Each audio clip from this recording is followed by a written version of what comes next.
ชีพเชิดชันคุ้มเกล้าพ้องเราชาวดินเป็นองค์เดียวครอบครองฟ้าไทยทั่วถิ่นเจ้าแห่งทหารนักบินองค์เดียวหนึ่งในโลกานักบินเจ้าฟ้าเจ้าเวหาเวหาดเหล่าทหารอากาศเทิดทูนล้นใจบูชาทรงนำชัยทัพไทยหาญกล้าคุ้มครองน่านฟ้าไม่เคยกลัวตายดุจองค์นเรศวรคาบดาบทลายค่ายศึกพระนำฝูงบินผนึกคนกล้าสีเทาเข้าจู่โจมทำลายทรงนำF5ประดุจครุฑเธอเชิดชัยครุฑองค์นารายณ์กรีดกรายกองฟ้าน่าชม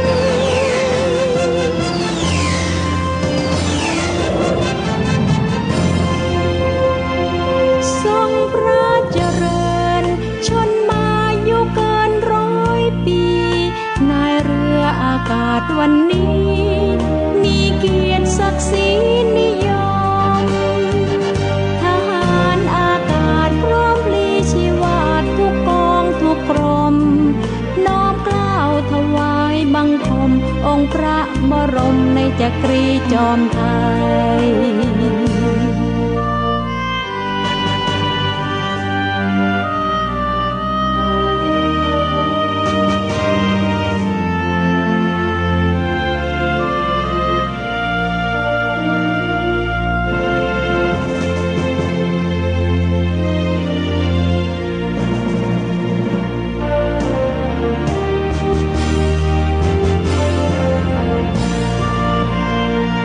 ดุจองค์นเรศวรคาบดาบทลายค่ายศึก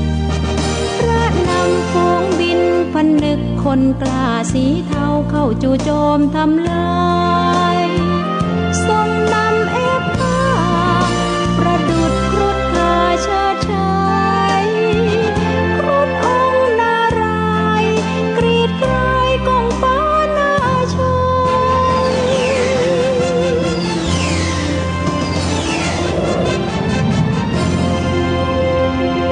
ทรงพระเจริญชนมายุเกิน100 ปีนายเรืออากาศวันนี้มีเกียรติศักดิ์ศรีนิยมทหารอากาศพร้อมพลีชีวาทุกกองทุกกรมน้อมเกล้าถวายบังคมองค์พระบรมในจักรีจอมไทยทรงพระเจริญทรงพระเจริญทรงพระเจริญ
แห่งนี้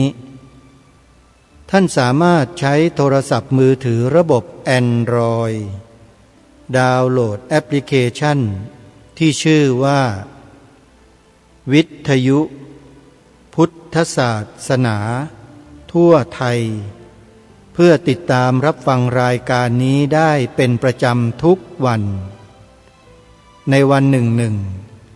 สามารถรับฟังได้ถึง6 เวลาสาธุชนผู้ฟังทุกท่านเรายังอยู่ในช่วงของการแสดงความจงรักภักดีแด่พระบาทสมเด็จพระเจ้าอยู่หัวโดยการสวมใส่เสื้อสีเหลือง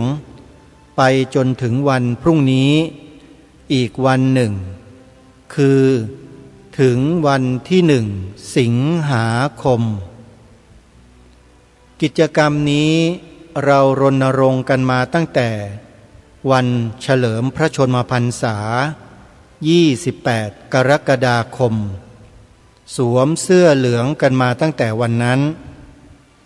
ไปจนถึงวันพรุ่งนี้1 สิงหาคม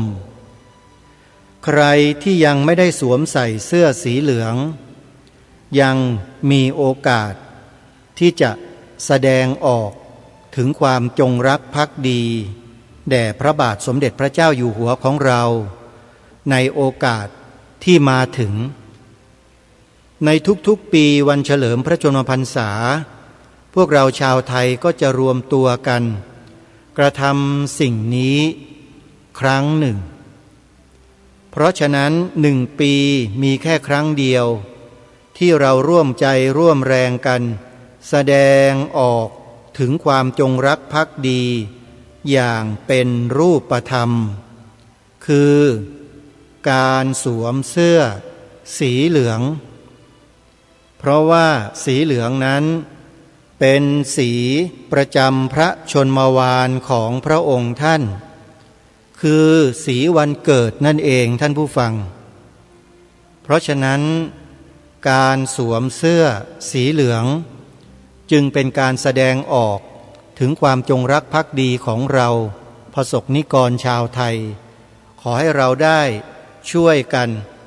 รณรงค์แล้วก็สวมเสื้อเหลืองให้ทั่วถึงกันวันพรุ่งนี้อีกวันหนึ่ง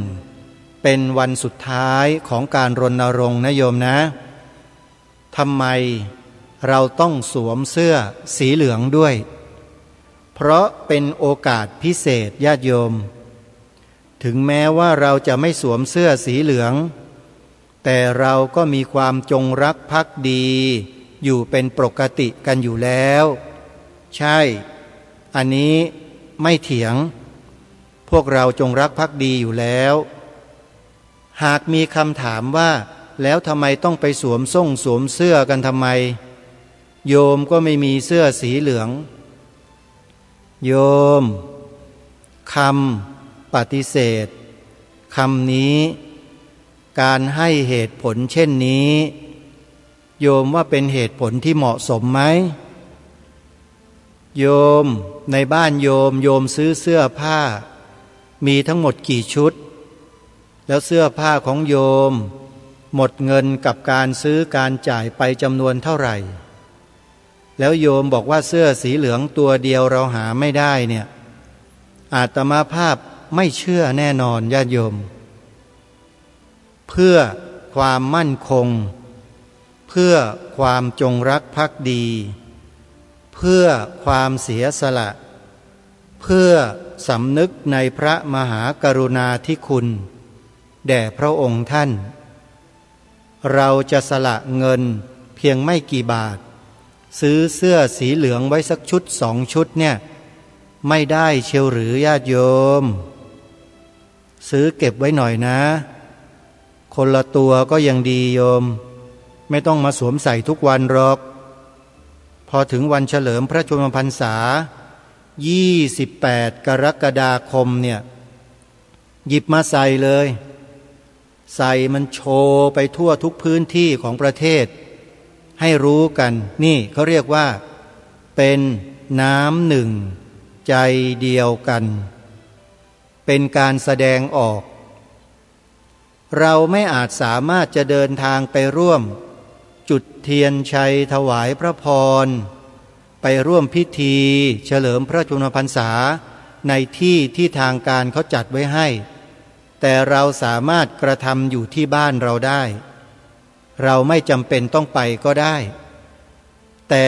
สิ่งที่เราทำได้ก็คือสวมเสื้อสีเหลืองพรุ่งนี้อีก1 วันเท่านั้นเองที่เขารณรงค์กันญาติโยมขอให้พวกเราแสดงความเป็นน้ำหนึ่งใจเดียวกันอย่างเป็นรูปธรรมนะโยมนะโบราณเขาบอกว่า10 ปากว่าไม่เท่าตาเห็น10 ตาเห็นไม่เท่ากับเราทำเองเพราะฉะนั้นถ้าเราทำเองมันจะดับสิ่งต่างๆความสงสัยต่างๆข้อสงสัยต่างๆของคนได้หมดเลยแค่เนี้ยเราทำได้เชิญนะญาติโยมนะเหลือเวลาอีกเพียงแค่วันเดียวนะวันนี้ด้วย2 วันยังทันอยู่นะโยมนะใครที่ยังไม่ได้แสดงออกให้เราแสดงออกตั้งแต่เดี๋ยวนี้เป็นต้นไปได้เลยนะขอเชิญทุกท่านร่วมกันในช่วงระหว่างวันเฉลิมพระชนมพรรษามาจนถึงวันนี้ทางรายการได้นำเสนอพระราชประวัติส่วนพระองค์ให้พวกเราได้สดับรับฟังกันไปพร้อมด้วยพระราชกรณียกิจที่สำคัญนั่นก็คือทรงพระราชทานโครงการจิตอาสาทำความดีด้วยหัวใจให้กับพี่น้องประชาชนคนไทยของเราเข้ามีส่วนร่วมเป็นจิตอาสาตามที่พระองค์ได้ทรงพระราชทานไว้ให้เพื่อความเป็นหนึ่งเดียวของความเป็นคนไทยของเราอาตมาภาพได้นำเสนอบทความโครงการจิตอาสาพระราชทานดังกล่าวนี้มาโดยลำดับจนถึงวันนี้จะเป็นในส่วนของหลักสูตรจิตอาสา904เมื่อเราเป็นจิตอาสาแล้วเราจะต้องเรียนรู้ทำความเข้าใจตามหลักสูตรที่กำหนดไว้เพราะฉะนั้นหลักสูตรจิตอาสา904ที่เราจะได้ทำการศึกษาเรียนรู้กันในวันนี้เนี่ยถือว่าเป็นก้าวสำคัญในการที่เราจะทำงานเป็นจิตอาสาให้กับแผ่นดินของเราญาติโยมนะฮะเพราะฉะนั้นเดี๋ยววันนี้ช่วงต่อไปเรามาติดตามรับฟังพร้อมๆกันในเบื้องต้นนี้ขอประกาศข่าวงานบุญกฐินให้กับครูบาอาจารย์ของเราสักนิดหนึ่งวัดป่าจริยธรรมอำเภอนาด้วงจังหวัดเลยจัดงานบุญกฐินหลังออกพรรษา1 วันเราก็สามารถเดินทางไปร่วมบุญกันได้นะโยมนะวัดหนองกายอำเภอแม่แตงจังหวัดเชียงใหม่จัดงานบุญกฐินวันที่11 ตุลาคมวัดบ้านปลาคูนอำเภอโพนทรายจังหวัด101จัดงานบุญกฐิน11-12 ตุลาคมวัดศรีอุดมวงศ์อำเภอวังสะพุงจังหวัดเลยจัดงานบุญกฐิน18-19 ตุลาคมวัดอารามมงคลอำเภอยางตลาดจังหวัดกาฬสินธุ์จัดงานบุญกฐินวันที่26 ตุลาคมวัดสามชุกอำเภอสามชุกจังหวัดสุพรรณบุรีจัดงานบุญกฐินและบวชเนกขัมมะปฏิบัติธรรมเป็นการฉลองบุญกฐินด้วยวันที่2 ถึง 5 พฤศจิกายนวันที่2เป็นวันถวายผ้ากฐินที่วัดสามชุกนะโยมนะ2 พฤศจิกายนและมีปฏิบัติธรรมต่อเนื่องไปอีก3 วันใครจะร่วมบุญ ที่วัดไหนอย่างไรก็ขอเรียนเชิญเจริญพรศรัทธาสาธุชนร่วมบุญกันได้สำหรับสถานการณ์ชายแดนไทยกัมพูชานั้นเราท่านทั้งหลายให้ติดตามข่าวสารของทางราชการนะโยมอย่าไปฟังที่อื่นให้เราฟังคำประกาศจากส่วนราชการเท่านั้นเพราะภาวะในลักษณะเช่นนี้เป็นภาวะที่เสี่ยงต่ออันตรายมากถ้าเราไม่ได้เดินไปในทิศทางเดียวกันเนี่ยจะทำให้เกิดเป็นปัญหาใหญ่ขึ้นมาได้เพราะฉะนั้นในภาวะที่อยู่ในลักษณะกึ่งสงครามแบบนี้นะโยมนะเราจงฟังทางการส่วนเดียวเลยอย่าไปฟังยูทูบเบอร์ทั้งหลายทั้งปวงที่ออกมาแสดงออกอะไรต่อไม่อะไรต่างๆนั้นให้ดูได้แต่อย่าไปหลงเชื่อนะโยมนะให้ฟังส่วนราชการเท่านั้นขอย้ำนะโยมฟังส่วนราชการเท่านั้นเพื่อให้การปฏิบัติเป็นไปในทิศทางเดียวกันเพราะภาวะเช่นนี้เป็นภาวะที่อันตรายแล้วก็ขอให้กำลังใจกับบรรดาญาติโยมสาธุชนทุกท่านที่เคลื่อนย้ายถิ่นฐานชั่วคราวไปอยู่ในศูนย์อพยพต่างๆซึ่งก็ทราบว่ามีอยู่หลายพื้นที่ในหลายจังหวัดก็ขอให้พวกเราร่วมด้วยและช่วยเหลือซึ่งกันและกันนะโยมนะใครที่มีกำลังพอจะจัดหาเสบียงส่งไปยังพี่น้องคนไทยของเราที่ได้รับความเดือดร้อนอยู่ในขณะนี้ก็สามารถดำเนินการได้นะโยมนะอาตมาภาพเอง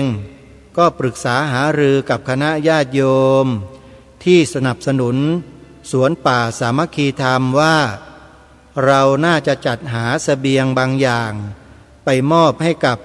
ศูนย์อพยพชั่วคราวเพื่อ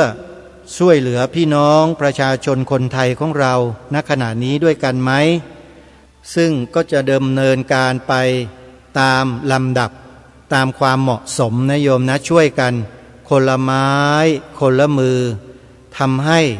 สังคมเรานั้นน่าอยู่เชิดชูศีลธรรมกันต่อไปเอาละทีนี้เราเข้ามาสู่เนื้อหาสาระวันนี้กันอย่างที่บอกกับท่านผู้ฟังไปว่าช่วงนี้ยังอยู่ในช่วงของการแสดงออกถึงความจงรักภักดีทางรายการได้น้อมนำบทความในเว็บไซต์ของส่วนราชการในพระองค์มาเผยแพร่โดยเฉพาะโครงการจิตอาสาพระราชทานซึ่งอาตมาภาพเชื่อว่าคนไทยอีกหลายๆคนยังไม่รู้จักและยังไม่ทราบข้อมูลนะโยมนะทางรายการจึงเห็นว่าเป็นโอกาสที่ดี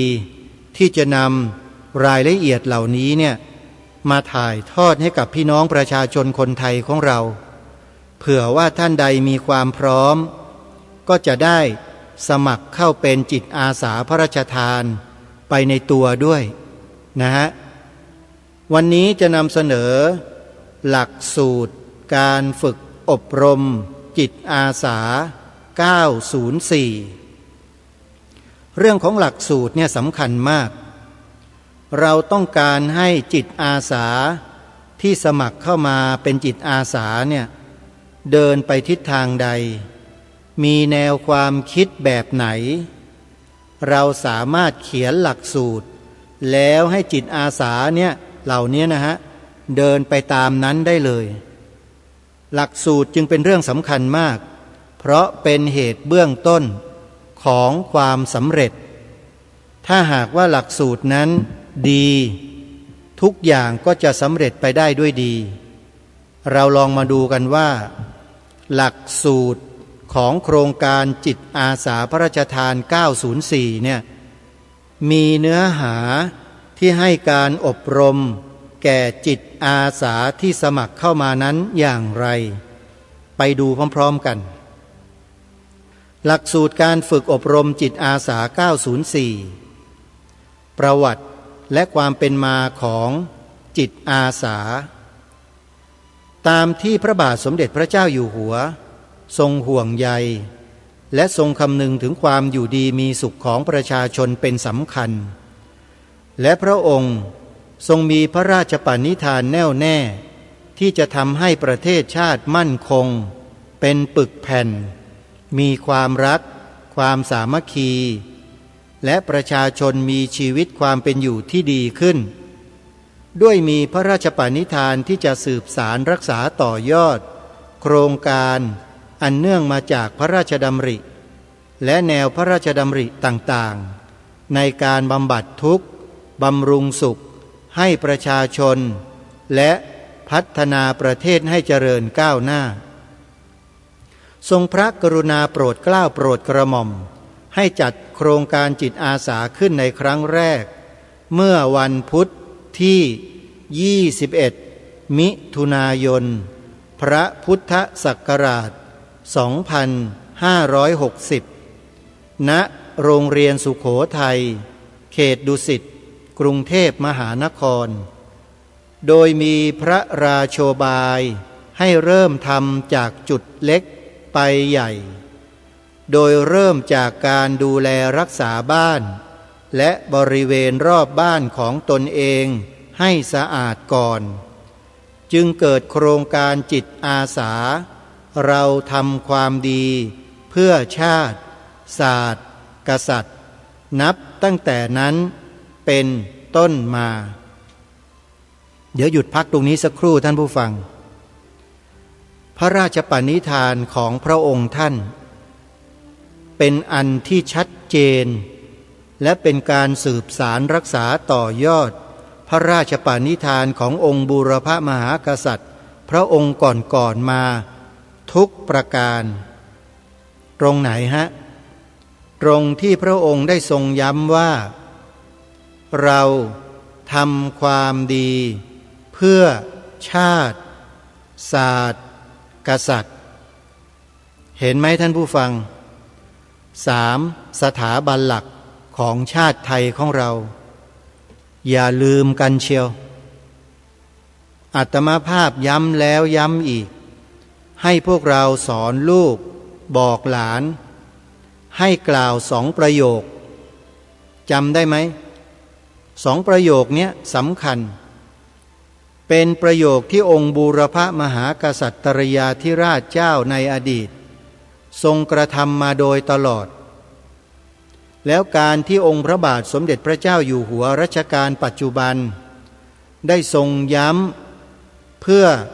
สืบสารรักษาต่อยอดพระราชปณิธานแนวพระราชดำริขององค์บูรพมหากษัตริย์ในอดีตมานั่นก็หมายความว่าพระองค์ทรงยอมรับสิ่งที่องค์บูรพมหากษัตริย์ในอดีตทรงกระทำเป็นแบบอย่างมาทั้งหมดเพราะฉะนั้นสถาบันหลักของชาติของเรามี3 สถาบันตามที่องค์บูรพมหากษัตริย์ไทยของเราทุกพระองค์ได้ทรงสืบสารรักษาต่อยอดมาโดยตลอดนั่นก็คือ 1. สถาบันชาติไทย 2. สถาบันพระพุทธศาสนา 3. สถาบันพระมหากษัตริย์มีลูกสอนลูกมีหลานบอกหลานมีผู้ใต้บังคับบัญชาก็สอนผู้ใต้บังคับบัญชาให้กล่าวให้ตรงตามความเป็นจริงอย่างถูกต้องด้วยฝากผู้บังคับบัญชาทุกหน่วยกรมกองทั้งหมดสอนบอกกันให้ชัดเจนอย่าไปแทงกั๊กเอาไว้ไอ้การแทงกั๊กนี่แหละมันถึงทำให้เกิดเป็นปัญหาของบ้านเมืองจนกระทั่งล่มสลายในที่สุดซึ่งมันเกิดมาหลายประเทศแล้วอย่าไปเที่ยวกั๊กนะศาสนาอะไรที่เป็นสถาบันหลักของชาติก็บอกกันให้เป็นตรงๆไปเลยกั๊กกันไว้ทำไมส่วนศาสนาอื่นก็อยู่อาศัยกันอย่างปกติสุขไม่มีใครไปเบียดเบียนเขาสักคนหนึ่งเพราะฉะนั้นไม่ต้องไปอ้างไม่ต้องไปหยิบยกอะไรเหตุผลบ้าๆบอๆขึ้นมากล่าวอ้าง ว่าสถาบันศาสนาไม่ใช่ศาสนาพุทธอย่ามาเที่ยวพูดใครที่เที่ยวไปแทงกั๊กและไม่ยอมพูดให้มันชัดเจนเนี่ยบางทีอาจจะไปบิดเบือนให้เป็นอย่างอื่นด้วยซ้ำไปเนี่ยพวกนี้เป็นพวกที่ไม่น่าไว้วางใจทั้งนั้นเลยพวกเราเนี่ยสามารถสร้างมาตรฐานนี้ให้เกิดขึ้นในบ้านเมืองด้วยปากของเราเนี่ยได้เลยกล่าวสิฮะสอนลูกบอกหลานผู้ใต้บังคับบัญชาของท่าน3สถาบันหลักของชาติเนี่ยมีดังนี้ 1. สถาบันชาติไทย 2. สถาบันพระพุทธศาสนา 3. สถาบันพระมหากษัตริย์ใครที่ไม่กล่าวให้ถูกต้องตามนี้น่าสงสัยเป็นบุคคลต้องสงสัยทันทีว่าคุณแทงกั๊กไว้เพื่ออะไรนี่คือสิ่งที่ทางรายการย้ำมาโดยตลอดนะเรื่องนี้สำคัญมากเรื่องของศาสนาของชาติเนี่ยถ้าใครไปอ่านบทความในพระราชนิพนธ์เทศนาเสือป่าขององค์พระบาทสมเด็จพระมงกุฎเกล้าเจ้าอยู่หัวรัชกาลที่6พวกท่านจะทราบเป็นอย่างดีว่าพระองค์ท่านทรงกำกับสถาบันหลักของชาติเอาไว้อย่างนี้จริงๆเพราะฉะนั้นที่ต้องหยุดเนื้อความตรงนี้แล้วมาย้ำเนี่ยก็เพื่อที่จะเตือนพวกเราคนไทยทุกคนว่าอย่าหลงประเด็นให้ไปตามที่องค์บุรพมหากษัตริย์ได้ทรงกำหนดไว้เท่านั้นอย่าไปเพี้ยนเป็นอย่างอื่นนะถ้าเพี้ยนเมื่อไหร่มันจะฉิบหายในอนาคตเพราะคุณเท่ากับว่าคุณเปิดทางให้ศัตรูเข้ามามีอิทธิพลและมีอำนาจมีอิทธิพลมีอำนาจมีเกียรติและศักดิ์ศรีเท่ากันหรืออาจจะเหนือกว่าศาสนาของชาติตัวเองนะนี่พูดชัดแล้วนะคงไม่ต้องไปแปลความตีความอะไรกันอีกเพราะฉะนั้นขอให้พวกเรามั่นคงในหลักการนี้กันไว้ไปจนกระทั่งชีวิตเราจะหาไม่นั่นแหละทีนี้มาดูความต่อไปท่านผู้ฟังหลักสูตรโครงการจิตอาสาพระราชทาน904การแบ่งประเภทของจิตอาสามี3ประเภทดังนี้ 1. จิตอาสาพัฒนา 2. จิตอาสาภัยพิบัติ 3. จิตอาสาเฉพาะกิจรายละเอียดนั้นเราก็ได้ฟังกันมาแล้วเมื่อตอนต้นนู้นนะโยมนะอาตมาภาพจะไม่อ่านต่อเพื่อประหยัดเวลาทีนี้มาดูความต่อไปพระบาทสมเด็จพระเจ้าอยู่หัวพระราชทานให้มีการฝึกหลักสูตรจิตอาสาโดยงานพระราชพิธีถวายพระเพลิงพระบรมศพพระบาทสมเด็จพระมหาภูมิพลอดุลยเดชมหาราชบรมนาถบพิตรและงานอุ่นไอรักคลายความหนาวมีประชาชนจำนวนมากได้สนใจลงทะเบียนเป็นจิตอาสาเฉพาะกิจจำนวน4 ล้านคนเศษจึงจำเป็นจะต้องมีการคัดบุคคลเพื่อฝึกอบรมจิตอาสาเพื่อให้เป็นผู้นำของจิตอาสาเหล่านั้นในด้านต่างๆและขยายผลให้มีทักษะการปฏิบัติงานปลูกฝังในเรื่องความมั่นคงในชาติศาสตร์กษัตริย์ในการเข้ารับการฝึกหลักสูตรนี้จะพิจารณาบุคคลเข้ารับการฝึกอบรมและคัดเลือกวิทยากรให้เหมาะสมให้มีชั่วโมงในการทำงานและมีประสบการณ์เมื่อจบหลักสูตรจะได้บุคคลที่เป็นแนวร่วมในการช่วยพัฒนาและป้องกันประเทศและสร้างประชาชนที่มีความจงรักภักดีต่อสถาบันโดยแบ่งหลักสูตรเป็น3 ระดับหลักสูตรการฝึกอบรมจิตอาสา3 ระดับได้แก่ 1. หลักสูตรทั่วไปมีระยะเวลาฝึกอบรมจำนวน7 วัน 2. หลักสูตรหลักประจำมีระยะเวลาฝึกอบรมจำนวน6 สัปดาห์ 3. หลักสูตรพิเศษมีระยะเวลาฝึกอบรมจำนวน3 เดือนปัจจุบันได้ดำเนินการฝึกไปแล้วคือหลักสูตรหลักประจำรุ่นที่1พระราชทานชื่อรุ่นว่าเป็นเบ้าเป็นแม่พิมพ์ โดยมีข้าราชการทหารตำรวจทั้ง4เหล่าทัพเข้ารับการฝึกอบรมในห้วงเดือนมีนาคมถึงเดือนเมษายนที่ผ่านมาโดยทำการฝึกณพื้นที่กองพันฝึกส่วนหลังกองบัญชาการทหารมหาดเล็กราชวัลลบรักษาพระองค์เขตพระราชฐานในพระองค์วิภาวดีทั้งได้ทรงพระกรุณาวินิจฉัยเนื้อหาทุกวิชาของหลักสูตรและพระราชทานพระราชทรัพย์ในการพัฒนาปรับปรุงสถานที่ฝึกและค่าใช้จ่ายพระราชทานเสื้อเครื่องช่วยฝึกและพระราชทานอาหารตลอดห่วงการฝึก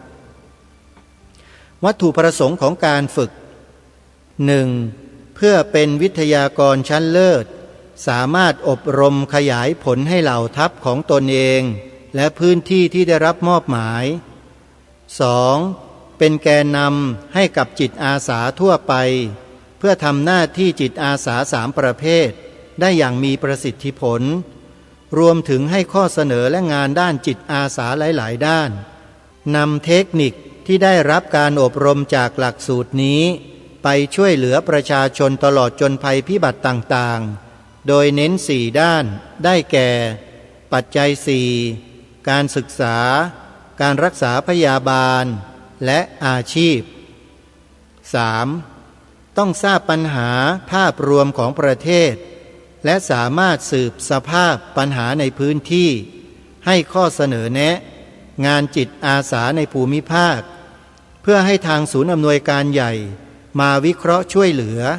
อย่างเป็นรูปธรรมต่อไป 4. เพื่อให้มีองค์ความรู้มีวินัยและบุคลิกภาพตลอดจนทักษะช่วยเหลือประชาชนนำไปสู่การพัฒนาประเทศชาติและเป็นมวลชนที่เป็นตัวอย่างที่ดีของประเทศชาติต่อไป 5. สามารถเป็นครูฝึกจิตอาสารุ่นต่อไปคุณสมบัติของผู้เข้ารับการฝึกอบรม 1. เป็นผู้ที่มีทัศนคติที่ดีต่อชาติต่อสถาบันและมีความสมัครใจเป็นที่ยอมรับขององค์กรและมีความเสียสละคำนึงถึงผลประโยชน์ส่วนรวม 2. เป็นบุคคลที่ได้รับการตรวจสอบพฤติกรรมจากหน่วยงานของรัฐแล้วว่าไม่เป็นภัยต่อความมั่นคงของชาติ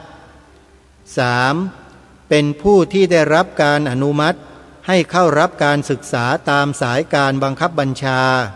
หรือจากผู้บริหารระดับสูงสุดขององค์กรและผู้ที่ศึกษาหลักสูตรให้ถือว่าเป็นการปฏิบัติงานของทางราชการโดยหน่วยงานต้นสังกัดสามารถจัดหาบุคคลอื่นปฏิบัติหน้าที่แทนได้ 4. เป็นผู้ที่มีสุขภาพร่างกายสมบูรณ์แข็งแรงและสามารถเข้ารับการศึกษาได้ตลอดหลักสูตรไม่มีโรคประจำตัวหรืออยู่ในระหว่างภาวะตั้งครรภ์ 5. เป็นผู้ที่หน่วยงานต้นสังกัดพิจารณาแล้วว่าเป็นบุคคลชั้นดีเลิศ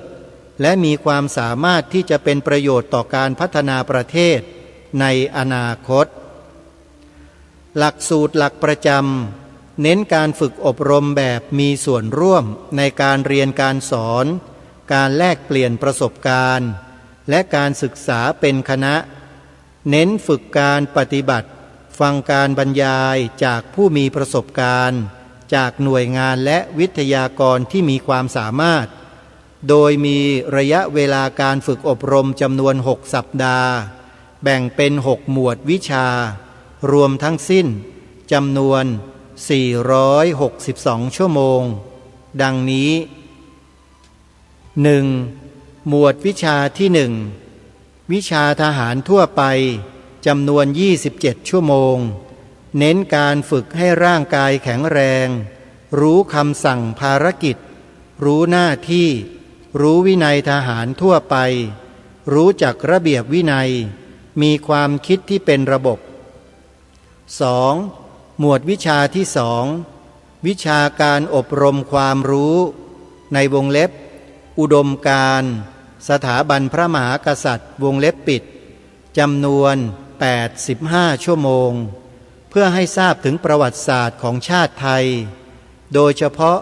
พระมหากรุณาธิคุณของพระมหากษัตริย์ทุกพระองค์ตั้งแต่อดีตจนถึงปัจจุบันพระองค์ทรงแบกรับพระราชภารกิจที่ยิ่งใหญ่ในการคุ้มครองความปลอดภัยให้กับบ้านเมืองในการเผชิญกับภัยคุกคามตั้งแต่อดีตเช่นการล่าอาณานิคมของประเทศตะวันตกการแพร่อิทธิพลของลัทธิคอมมิวนิสต์ในยุคสงครามเย็นรวมถึงปัญหาความยากจนของพระสงฆ์นิกรทั่วทั้งประเทศ 3. หมวดวิชาที่ 3 วิชาการอบรมความรู้ในวงเล็บด้านจิตอาสาวงเล็บปิดจำนวน80 ชั่วโมงเพื่อให้ผู้รับการฝึกอบรมได้มีแนวทางในการปฏิบัติที่ถูกต้องมีมาตรฐานเพื่อพัฒนาบุคลากรให้มีขีดความสามารถในการปฏิบัติหน้าที่ต่างๆในกลุ่มงานจิตอาสาทั้ง3ประเภทได้อย่างมีประสิทธิภาพ 4. หมวดวิชาที่ 4 วิชาชีพซึ่งเป็นวิชาเลือก1วิชาจำนวน30 ชั่วโมงเป็นวิชาชีพที่ให้ผู้เข้ารับการฝึกเลือกคนละ1วิชาเพื่อให้มีความรู้ไปช่วยเหลือกิจกรรมจิตอาสาด้านต่างๆผู้รับการฝึกจะได้รับใบประกาศนียบัตรรับรองขีดความสามารถประกอบด้วยทางด้านวิชาช่างไฟฟ้าช่างเดินสายไฟช่างไม้ช่างประปาช่างปูนช่างสีช่างเครื่องยนต์ขนาดเล็กโดยเน้นเครื่องมือการเกษตรโดยมีวิทยากรจากสถาบันพัฒนาฝีมือแรงงาน1จังหวัดสมุทรปราการเป็นผู้สอนแกะสลักผักและผลไม้สดการจัดดอกไม้สดและร้อยมาลัยการปักพุ่มโดยมีวิทยากรจากโรงเรียนช่างฝีมือในวังหญิงเป็นอาจารย์ในการสอนการทำอาหารไทยการทำขนมไทยอาหารว่างที่มีประโยชน์เช่นวิชาทำขนมครกศาสตร์ในการถนอมอาหารการแปรรูปอาหารใช้รถครัวสนามเคลื่อนที่โดยมีวิทยากรจากมหาวิทยาลัยเทคโนโลยีราชมงคลพระนคร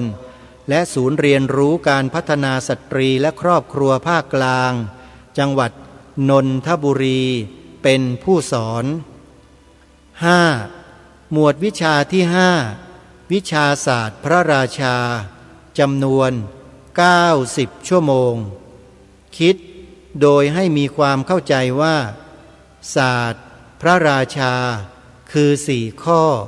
ได้แก่เข้าใจเข้าถึงพัฒนาและหลักปรัชญาเศรษฐกิจพอเพียงในพระบาทสมเด็จพระมหาภูมิพลอดุลยเดชมหาราชบรมนาถบพิตรให้เข้าใจหลักการขั้นตอนของการทรงงานและโครงการอันเนื่องมาจากพระราชดำริเพื่อนำไปแก้ไขปัญหาให้กับประชาชนของพระองค์ผู้รับการฝึก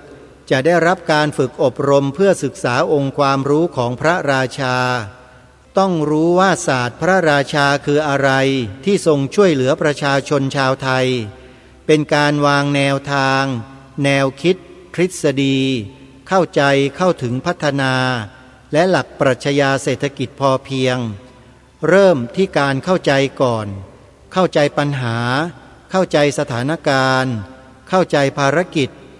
รวมทั้งกลุ่มอาชีพต่างๆที่นำหลักศาสตร์พระราชาไปสู่การปฏิบัติจนประสบความสำเร็จ 6. หมวดวิชาที่ 6 การฝึกปฏิบัติและการศึกษาดูงานพื้นที่จริงจำนวน150 ชั่วโมงเป็นหมวดวิชาที่มุ่งเน้นให้ทราบถึงปัญหาของประชาชนและเกษตรกรว่าคืออะไรจะแก้อย่างไรและที่สำคัญจะต้องนำภาคทฤษฎีมาปฏิบัติได้อย่างเป็นรูปธรรมโดยให้ผู้รับการฝึกได้เรียนรู้หลักปรัชญาเศรษฐกิจพอเพียงในพระบาทสมเด็จพระมหาภูมิพลอดุลยเดชมหาราชบ บรมนาถบพิตรและนำลงสู่การปฏิบัติโดยมีเป้าหมายเพื่อการพัฒนามนุษย์และรับทราบประเด็นปลีกย่อยเพื่อเติมในการปฏิบัติรวมถึงประเด็นปัญหาของผู้ที่เคยปฏิบัติก่อให้เกิดความคิดในการต่อยอดจากเดิมผู้รับการฝึกจะได้ศึกษาดูงานโครงการส่วนพระองค์สวนจิตรลดาพระบรมมหาราชวังหมู่บ้านเศรษฐกิจพอเพียงต้นแบบบ้านอ่างตะแบกจังหวัดฉะเชิงเทราโครงการช่างหัวมันอันเนื่องมาจากพระราชดำริจังหวัดเพชรบุรีและศูนย์กสิกรรมธรรมชาติมาบเอื้องอำเภอบ้านบึงจังหวัดชลบุรีพระมหากรุณาธิคุณที่ทรงพระราชทานซึ่งในระหว่างการฝึกอบรมผู้รับการฝึกจะได้รับพระมหากรุณาธิคุณพระราชทานเครื่องแบบจิตอาสาประกอบด้วยเสื้อจิตอาสาหมวกสีฟ้าผ้าพันคอสีเหลืองซึ่งเป็นสัญลักษณ์ของจิตอาสา904และเอกสารตำราประกอบการฝึกอบรมให้กับผู้รับการฝึกอีกทั้งพระราชทานเลี้ยงอาหารประจำวันและอาหารว่างให้กับผู้รับการฝึกในแต่ละวันพระราชทานเลี้ยงอาหารพิเศษในวันสำคัญและวันเยี่ยมญาติซึ่งได้พระราชทานเลี้ยงให้กับญาติของผู้รับการฝึกด้วยและหากผู้รับการฝึกเจ็บป่วยในระหว่างรับการฝึกทรงมีพระมหากรุณาธิคุณพระราชทานแจกันดอกไม้และของเยี่ยมให้แก่ผู้ป่วยโดยในรุ่นที่1/61ที่ผ่านมาพระบาทสมเด็จพระเจ้าอยู่หัวทรงพระกรุณาโปรดเกล้าโปรดกระหม่อมให้พลอากาศเอกสถิตพงษ์สุขวิมลราชเลขานุการในพระองค์เป็นผู้แทนพระองค์ไปเป็นประธานในพิธีปิดหลักสูตรและมอบประกาศนียบัตรพร้อมกับเครื่องหมายหลักสูตรจิตอาสา904ให้กับผู้สำเร็จการอบรมความหมายของเครื่องหมายจิตอาสามีองค์ประกอบและความหมายดังนี้พระมหาพิชัยมงกุฎหมายถึงพระบารมีและพระมหากรุณาธิคุณแห่งองค์พระบาทสมเด็จพระเจ้าอยู่หัวอันแผ่ไพศาลพระปรมาภิไธยย่อวปรหมายถึงพระบาทสมเด็จพระเจ้าอยู่หัวดาวเบื้องซ้ายหมายถึงข้าราชการดาวเบื้องขวาหมายถึงประชาชนเป็นสีเดียวกันหมายถึงไม่แบ่งแยกรวมความหมายพระบาทสมเด็จพระเจ้าอยู่หัวข้าราชการและประชาชนไม่เคยแยกจากกันปีกหมายถึงพระบารมีที่ทรงโอบอุ้มและนำมาเพื่อความเจริญรุ่งเรืองแห่งประเทศชาติไปพร้อมกันผ้าแพรประดับด้วยคำขวัญพระราชทานเราทำความดีเพื่อชาติศาสตร์กษัตริย์หมายถึงทรงพระราชทานพระราชปณิธานและความมุ่งมั่นที่จะทำความดีของทุกคนภายหลังจากสำเร็จการฝึกอบรมผู้รับการฝึกจะพบกับความเปลี่ยนแปลงในตนเองจะเข้าใจความหมายอย่างลึกซึ้งของคำว่าจิตอาสาตามพระราชปณิธานเป็นจิตแห่งการให้ความดีงามทั้งปวงแก่เพื่อนมนุษย์โดยเต็มใจสมัครใจช่วยเหลือผู้อื่นยอมเสียสละเวลาแรงกายแรงใจและสติปัญญาในการทำงานที่เป็นสาธารณประโยชน์โดยไม่หวังผลตอบแทนใดๆเป็นจิตที่เปี่ยมด้วยบุญคือความสงบเยือกเย็นและพลังแห่งความดีอีกทั้งยังช่วยลดอัตตาหรือความเป็นตัวตนของตนเองลงได้ก็มาถึงตรงนี้เวลาของรายการก็หมดลงแล้วท่านผู้ฟังก็คงจะยกยอดไปในวันพรุ่งนี้อีกวันหนึ่งนะโยมนะใครที่ติดตามรับฟังรายละเอียดต้องการจะหาความรู้ในเรื่องของโครงการจิตอาสาพระราชทาน904เดี๋ยววันพรุ่งนี้มาฟังอีกวันหนึ่งนะโยมนะวันนี้เวลาของรายการหมดลงแล้วอาตมาภาพต้องขอสมมุติยุติรายการไว้แต่เพียงเท่านี้พบกับรายการได้ใหม่ในวันต่อไปขอความสุขความสวัสดีในธรรมแห่งองค์สมเด็จพระบรมศาสดาสัมมาสัมพุทธเจ้า จงปรากฏเกิดมีขึ้นในจิตใจของท่านผู้ฟังทุกท่านทุกคนเทินขอเจริญพร